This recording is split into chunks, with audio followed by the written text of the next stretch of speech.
Hi friends, ನಮಸ್ತೆ ಎಲ್ರಿಗೂ. ನಾನು ಶೋಭಾ.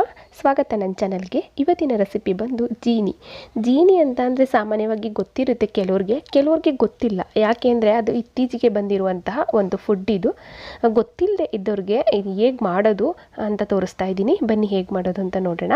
ಅದಕ್ಕಿಂತ ಮುಂಚೆ ನನ್ನ ಚಾನಲ್ಗೆ ಸಬ್ಸ್ಕ್ರೈಬ್ ಆಗಿಲ್ಲ ಅಂದರೆ ಸಬ್ಸ್ಕ್ರೈಬ್ ಮಾಡ್ಕೊಳ್ಳಿ. ಹಾಗೆ ಪಕ್ಕದಲ್ಲಿರೋ ಬೆಲ್ ಬಟನ್ನು ಕೂಡ ಕ್ಲಿಕ್ ಮಾಡಿ. ಬನ್ನಿ ಮಾಡೋ ವಿಧಾನ ಹೇಗೆ ಅಂತ ನೋಡೋಣ. ಮೊದಲನೇದಾಗಿ ಇಲ್ಲಿ ನಾನು ನಿಮಗೆ ತೋರಿಸ್ತಾ ಇದ್ದೀನಿ. ಇದು ಜೀನಿ ಪಾಕೆಟ್. ಈ ರೀತಿಯಾಗಿ ಪಾಕೆಟಲ್ಲಿ ಬರುತ್ತೆ. ಇದು 1 kg ಪಾಕೆಟ್. ಇಲ್ಲಿ ನೋಡಿ, ಈ ರೀತಿಯಾಗಿ ಸಿರಿಧಾನ್ಯಗಳಿಂದ ಮಾಡಿರೋ ಅಂಥದ್ದು. ಅಂದರೆ ಯಾವುದೇ ರೀತಿ ಇದಕ್ಕೆ ಇಂಗ್ಲೀಷ್ ಮೆಡಿಷನ್ ಅಂತಾರಲ್ಲ ಆ ಥರ ಅಲ್ಲ. ಇದು ಹಾರ್ಲಿಕ್ಸ್, ಬೂಸ್ಟ್ ಆ ಥರ ಅಲ್ಲ. ಇದು ನಮ್ಮ ನಾಟಿ ಫುಡ್ ಅಂತ ಹೇಳ್ಬೋದು. ಎಲ್ಲ ನವಧಾನ್ಯಗಳಿಂದ ಮಾಡಿರೋ ಅಂಥದ್ದು. ಡ್ರೈ ಫ್ರೂಟ್ಸು ಎಲ್ಲ ಹಾಕಿ ಮಾಡಿರ್ತಾರೆ. ತುಂಬಾ ಒಳ್ಳೆಯದು. ಮಕ್ಕಳಿಗಂತೂ ತುಂಬ ಒಳ್ಳೆಯದಿದು. ವಯಸ್ಸಾದವ್ರಿಗೆ ಮತ್ತು ಮೂಳೆ ಸ್ಟ್ರಾಂಗ್ ಆಗುತ್ತೆ. ಮತ್ತು ವಯಸ್ಸಾದವ್ರಿಗೆ BP ಶುಗರು ಒಂದು ನಾರ್ಮಲ್ ಸ್ಟೇಜಿಗೆ ಬರುತ್ತೆ.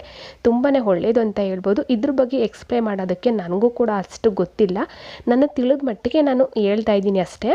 ನಾವು ಕೂಡ ಇದನ್ನೇ ಇತ್ತೀಚೆಗೆ ಮಾತ್ರ ಇದನ್ನು ತೊಗೊಂಡು ಯೂಸ್ ಮಾಡ್ತಾ ಇದ್ದೀವಿ. ಒಟ್ಟಿನಲ್ಲಿ ಇದನ್ನು ನಾವು ತೊಗೊಂಡಾಗ್ಲಿಂದ ಪರವಾಗಿಲ್ಲ. ಇದು ನಮಗೆ, ನಾನು ಕೂಡ ಕೆಲಸಕ್ಕೆ ಹೋಗ್ತೀನಿ, ಹಾಗಾಗಿ ಇದು ಬೆಸ್ಟ್ ಅಂತ ಹೇಳ್ಬೋದು ಹಾರ್ಲಿಕ್ಸ್ ಬೂಸ್ಟ್ಗಿಂತ. ಇದನ್ನು ಓಪನ್ ಮಾಡಿ ತೋರಿಸ್ತೀನಿ ನಾನು ನಿಮಗೆ ಒಳಗಡೆ ಹೇಗಿದೆ ಪಾಕೆಟ್ ಅಂತ. ಇದು 2 ಪಾಕೆಟ್ ಬರುತ್ತೆ ಒಳಗಡೆ. ಈ ರೀತಿಯಾಗಿ ನೋಡ್ತಾ ಇರ್ಬೋದು. ಅರ್ಧ kg ಒಂದು ಪಾಕೆಟ್ ಬರುತ್ತೆ ಮತ್ತು ಅರ್ಧ kg ಒಂದು ಪಾಕೆಟ್ ಬರುತ್ತೆ. ಒಳಗಡೆ 2 ಪಾಕೆಟ್ ಈ ರೀತಿಯಾಗಿ ಒಳಗಡೆ ಇರುತ್ತೆ.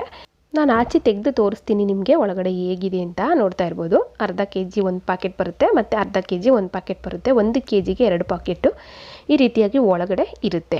ಇದಂತೂ ತುಂಬ ಒಳ್ಳೆಯದು. ಯಾಕೆಂದರೆ ಸ್ಕೂಲ್ಗೆ ಹೋಗುವ ಮಕ್ಕಳುಗಳಿಗೆ, ಚಿಕ್ಕ ಮಕ್ಕಳುಗಳಿಗೆ ಬೆಳಗ್ಗೆ ಅಷ್ಟು ಬ್ರೇಕ್ಫಾಸ್ಟ್ ತಿನ್ನಲ್ಲ ಅವರು, ಹಾಗೆ ಹೋಗ್ಬಿಡ್ತಾರೆ. ಅಂಥ ಮಕ್ಕಳುಗಳಿಗೆ ಈ ರೀತಿಯಾಗಿ ಒಂದೊಂದು ಕಪ್ಪು ಮಾಡಿಕೊಟ್ರೆ ತುಂಬಾ ಒಳ್ಳೆಯದು. ಮತ್ತು ಕೆಲಸಕ್ಕೆ ಹೋಗೋ ಅಂತಹ ಗೃಹಿಣಿಯರು, ಲೇಡೀಸ್ಗಳು ಅಂಥವ್ರು ಕೂಡ ಬೆಳಗ್ಗೆ ಟೈಮಲ್ಲಿ ಗಡಿಬಿಡೀಲಿ ಬ್ರೇಕ್ಫಾಸ್ಟ್ ತಿನ್ನೋಕ್ಕಾಗಲ್ಲ. ಅಂಥವ್ರು ಕೂಡ ಇದನ್ನು 1 ಲೋಟ ಮಾಡಿಕೊಂಡು ನಾವು ಕುಡಿದ್ಬಿಟ್ಟು ಹೋದರೆ ನಮಗೆ ಬ್ರೇಕ್ಫಾಸ್ಟು ತಿನ್ನೋದಕ್ಕಿಂತ ಹೆಚ್ಚು ಪ್ರೋಟೀನು ಇದು ಕೊಡುತ್ತೆ ಅಂತ ಹೇಳ್ಬೋದು. ತುಂಬಾ ಒಳ್ಳೆಯದು. ಬನ್ನಿ ಇದನ್ನು ಮಾಡೋ ವಿಧಾನ ಹೇಗೆ ಅಂತ ನೋಡೋಣ. ಅದಕ್ಕಿಂತ ಮುಂಚೆ ನಾನು ನಿಮಗೆ ಒಳಗಡೆ ಹೇಗಿದೆ ಪುಡಿ ಅನ್ನೋದನ್ನು ಓಪನ್ ಮಾಡಿ ತೋರಿಸ್ತಾ ಇದ್ದೀನಿ. ಆ ಪುಡಿ ಹೇಗಿದೆ ಅಂತ ನಾನು ತೋರಿಸ್ತೀನಿ ನಿಮಗೆ. ನೋಡಿ, ಈ ರೀತಿಯಾಗಿ ಒಳಗಡೆ ಇರುತ್ತೆ. ಇದು ಫುಲ್ ನಾಟಿ ಫುಡ್ ಅಂತ ಹೇಳ್ಬೋದು. ತುಂಬ ಒಳ್ಳೆಯದಿದು ಹೇಳ್ಬೇಕಂದ್ರೆ. ನೋಡಿ, ಈ ರೀತಿಯಾಗಿ ಇರುತ್ತೆ ಒಳಗಡೆ. ಮಕ್ಕಳಿಗಂತೂ ಸಿರ್ಲ್ಯಾಕೆಲ್ಲ ನಾವು ಮಾಡಿ ತಿನ್ನಿಸ್ತೀವಿ. ಸಿರ್ಲ್ಯಾಕ್ಗಿಂತ ಇದು ಬೆಸ್ಟು. ರಾಗಿ ಸರಿ ಮಾಡಿ ತಿನ್ನಿಸ್ತಾರೆ. ಕೆಲಸಕ್ಕೆ ಹೋಗೋ ಅಂಥವ್ರು, ಟೈಮ್ ಇಲ್ಲದೆ ಇರೋ ಅಂಥವ್ರು ಸಿರ್ಲ್ಯಾಕ್ನೆಲ್ಲ ತಂದು ಮಕ್ಕಳಿಗೆ ತಿನ್ನಿಸ್ತಾರೆ. ಅಂಥವ್ರು ಈ ರೀತಿಯಾಗಿ ತಂದು ಕುಡಿಸಿದ್ರೆ ಮಕ್ಕಳಿಗೆ ಇದನ್ನು ಸಿರ್ಲ್ಯಾಕ್ ಥರ ಮಾಡಿ ಕುಡಿಸಿದ್ರೆ ತುಂಬಾ ಒಳ್ಳೆಯದು. ಇದನ್ನು ಮಾಡೋ ವಿಧಾನ ಹೇಗೆ ಅಂತ ತೋರಿಸ್ತೀನಿ. ಇವಾಗ ಈ ರೀತಿಯಾಗಿ ಒಂದು ಬೌಲ್ ತೊಗೊಂಡಿದ್ದೀನಿ. ಇದಕ್ಕೆ 2 ಟೀ ಸ್ಪೂನಷ್ಟು ಜೀನಿ ಹಾಕ್ತಾಯಿದ್ದೀನಿ. ಅದಕ್ಕಿಂತ ಮುಂಚೆ 1 ಲೋಟ ನೀರನ್ನ ತೋರಿಸ್ತೀನಿ ನಾನು ನಿಮಗೆ. ಯಾವ ಕ್ವಾಂಟಿಟಿಲಿ ನೀರು ಹಾಕಬೇಕು, ಮತ್ತು ಹಾಲು 1 ಲೋಟ ನೀರು ಮತ್ತು 1 ಲೋಟ ಹಾಲು ಎರಡನ್ನೂ ಕೂಡ ನಾನು ಸಮ ಪ್ರಮಾಣದಲ್ಲಿ ತೊಗೊಂಡಿದ್ದೀನಿ. ಕಾಲು ಕಪ್ಪಿದೆ ಅದು. 1 ಲೋಟ ಹಾಲು, 1 ಲೋಟ ನೀರು ಎರಡೂ ಕೂಡ ಸಮವಾಗಿ ತೊಗೊಂಡಿದ್ದೀನಿ. ಇದಕ್ಕೆ 1 ಸ್ಪೂನಷ್ಟು ಬೆಲ್ಲ ತುರಿದು ತೊಗೊಂಡಿರೋಂಥದ್ದು, 1 ಸ್ಪೂನಷ್ಟು ಬೆಲ್ಲ. ಇದಿಷ್ಟೇ ಐಟಮ್ಸು. ಇನ್ನು ಯಾವ ಇಂಗ್ರೀಡಿಯೆಂಟ್ಸು ಇದಕ್ಕೆ ಹಾಕೋ ಆಗಿಲ್ಲ. ಇದಕ್ಕೆ ನೋಡಿ, ಇವಾಗ ಈ ರೀತಿ 1 ಸ್ಪೂನಲ್ಲಿ 2 ಸ್ಪೂನ್ ನಾನು ಪಾತ್ರೆಗೆ ಸೇರಿಸ್ಕೊತಾ ಇದ್ದೀನಿ. ಪೂರ್ತಿಯಾಗಿ 2 ಸ್ಪೂನ್ ಹಾಕಿದ್ರೆ ಒಂದು 3 ಜನ ಆರಾಮಾಗಿ ಕುಡಿಬೋದು. ಫುಲ್ಲು ಇದು ಬ್ರೇಕ್ಫಾಸ್ಟ್ ತಿಂದಷ್ಟೇ ನಮಗೆ 12 ಗಂಟೆ 12:30 ತನಕ ಇರ್ಬೋದು. ಅಷ್ಟು ಚೆನ್ನಾಗಿರುತ್ತೆ ಇದು. 2 ಸ್ಪೂನ್ ಹಾಕಿದ್ದಾಯಿತು. ಅದಾದಮೇಲೆ ನಾನು ಇದಕ್ಕೆ ಪೂರ್ತಿಯಾಗಿ 1 ಲೋಟ ನೀರು ಹಾಕ್ತಾಯಿದ್ದೀನಿ. 2 ಸ್ಪೂನ್ ಜೀನಿ ಪೌಡ್ರಿಗೆ 1 ಲೋಟ ನೀರು ಸರಿ ಹೋಗುತ್ತೆ. ನಮಗಿನ್ನೂ ತೆಳ್ಳಗೆ ಬೇಕಂದರೆ ನೀವು ಇನ್ನೂ ಅರ್ಧ ಲೋಟ ಸೇರಿಸ್ಕೊಂಡು ಸ್ವಲ್ಪ ತೆಳ್ಳಗೆ ಮಾಡ್ಕೊಬೋದು. ಇಲ್ಲ, ನಾನು ನಿಮಗೆ ಗಟ್ಟಿಯಾಗಿ ಮಾಡಿ ತೋರಿಸ್ತಾ ಇದ್ದೀನಿ. ಸ್ವಲ್ಪ ಈ ರೀತಿಯಾಗಿ ಮಿಕ್ಸ್ ಮಾಡ್ಕೊಳ್ಳೋಣ. ಕೆಳಗಡೆನೇ ನಾವು ಗ್ಯಾಸ್ ಮೇಲೆ ಇಕ್ಕಿ ಗಂಟಾಗ್ಬಿಡುತ್ತೆ. ನಾವು ಗ್ಯಾಸ್ ಮೇಲೆ ಇಕ್ಕಿ ಪುಡಿ ಹಾಕಿ ನೀರು ಹಾಕಿ ತಿರ್ಗಿಸೋದಕ್ಕೆ ಹೋದರೆ ಅದು ಸ್ವಲ್ಪ ಗಂಟು ಥರ ಆಗಿಬಿಡುತ್ತೆ. ನಾವು ಕೆಳಗಡೆ ಗಂಟಿಲ್ಲದೆ ಇದ್ದ ಹಾಗೆ ಸ್ವಲ್ಪ ಸ್ಪೂನಲ್ಲಿ ಮಿಕ್ಸ್ ಮಾಡಿಕೊಂಡು ನೀರನ್ನ ಕರೆಕ್ಟಾಗಿ ಹಾಕ್ಕೊಂಡು ಆಮೇಲೆ ಗ್ಯಾಸ್ ಆನ್ ಮಾಡ್ಕೊಂಡು ಗ್ಯಾಸ್ ಮೇಲೆ ಇಟ್ಕೊಳ್ಳೋಣ. ನೋಡಿ, ಇವಾಗ ಪೂರ್ತಿಯಾಗಿ ನಾನು ಅದನ್ನೆಲ್ಲ ಮಿಕ್ಸ್ ಮಾಡಿಕೊಂಡು ಗ್ಯಾಸ್ ಆನ್ ಮಾಡಿ ಗ್ಯಾಸ್ ಮೇಲೆ ಇಟ್ಟಿದ್ದೀನಿ. ಇಲ್ಲಾಂದ್ರೆ ಕುದಿಯೋದಕ್ಕೆ ಸ್ಟಾರ್ಟ್ ಆದಮೇಲೆ 1 ನಿಮಿಷ ಇದನ್ನು ಬೇಯಿಸ್ಕೊಂಡ್ರೆ ಸಾಕು. ನಾವು ಟೀ ಕಾಫಿ ಮಾಡೋವಷ್ಟು ಟೈಮು ಇದು ತಗೊಳ್ಳಲ್ಲ, ಬೇಗನೆ ಆಗುತ್ತೆ. ಕುದಿಯೋದಕ್ಕೆ ಸ್ಟಾರ್ಟ್ ಆದಮೇಲೆ 1 ನಿಮಿಷ ಇದನ್ನು ಬೇಯಿಸ್ಕೊಂಡ್ರೆ ಸಾಕು.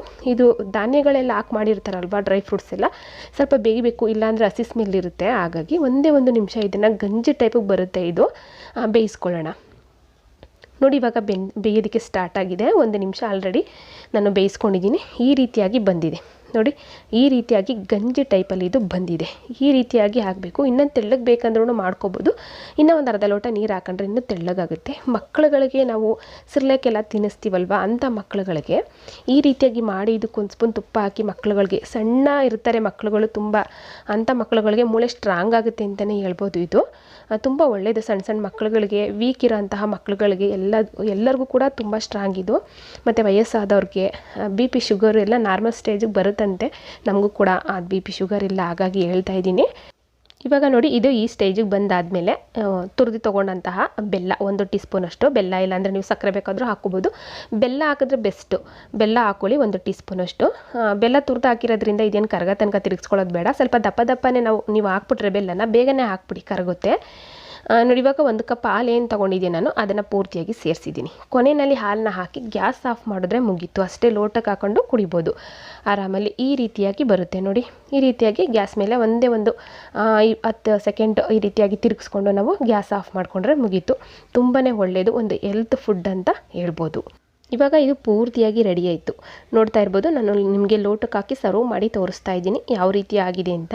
ತುಂಬಾ ಚೆನ್ನಾಗಿರುತ್ತೆ. ನಾನು ದೊಡ್ಡ ಲೋಟಕ್ಕೆ 2 ಲೋಟಕ್ಕೆ ಹಾಕಿ ತೋರಿಸ್ತಾ ಇದ್ದೀನಿ. ನೀವು ಇದು ಕಡಿಮೆ ಕುಡಿತೀನಿ ಅಂದರೂ, ಇಲ್ಲಾಂದರೆ 3 ಜನ ಇದನ್ನು 2 ಟೀ ಸ್ಪೂನು ಜೀನಿ ಪೌಡ್ರಲ್ಲಿ 3 ಜನ ಆರಾಮಾಗಿ ಕುಡಿಬೋದು. ಬ್ರೇಕ್ಫಾಸ್ಟ್ ತಿಂದಿಲ್ಲ ಅಂದ್ರೂ ಈ ರೀತಿ ಒಂದೊಂದು ಲೋಟ ಮಾಡಿಕೊಂಡು ಕುಡಿದ್ಬಿಟ್ಟು ಕೆಲಸಗಳಿಗೆ ಹೋಗುವಂಥವ್ರು ಹೋಗಿ. ತುಂಬಾ ಒಳ್ಳೆಯದು. ಅದಕ್ಕಿಂತ ಹೆಚ್ಚು ಪ್ರೋಟೀನ್ ಇದು ಕೊಡುತ್ತೆ ಅಂತ ಹೇಳ್ಬೋದು. ನನಗೆ ತಿಳಿದ ಮಟ್ಟಿಗೆ ನಾನು ನಿಮಗೆ ಹೇಳಿದ್ದೀನಿ. ಇದು ಮಾತ್ರ ನಮಗೆ ಬೆಸ್ಟ್ ಅಂತಲೇ ಅನ್ನಿಸ್ತಾ ಇದೆ. ನಾವು ಕೂಡ ಇತ್ತೀಚೆಗೆ ಇದನ್ನು ತಗೊಂಡು ಕುಡಿತಾ ಇರೋದು. ಈ ರೆಸಿಪಿ ನಿಮಗೆಲ್ಲ ಇಷ್ಟ ಆಯಿತು ಅನ್ಕೋತೀನಿ. ಇಷ್ಟ ಆದರೆ ಈ ವಿಡಿಯೋಗೆ ಒಂದು ಲೈಕ್ ಕೊಡಿ. ಇನ್ನಷ್ಟು ಈಜಿ ರೆಸಿಪಿಗಾಗಿ ನೋಡಿ ತಿಳಿ ಮಾಡಿ ಕಲಿ ಚಾನಲ್ನ ಸಬ್ಸ್ಕ್ರೈಬ್ ಮಾಡ್ಕೊಳ್ಳಿ. ಹೊಸ ವಿಡಿಯೋ ನೋಟಿಫಿಕೇಷನ್ಗಾಗಿ ಪಕ್ಕದಲ್ಲಿರೋ ಬೆಲ್ ಬಟನ್ ಕ್ಲಿಕ್ ಮಾಡಿ. ನಿಮ್ಮ ಅನಿಸಿಕೆನ ಕಮೆಂಟಲ್ಲಿ ತಿಳಿಸಿ. Thank you for watching friends.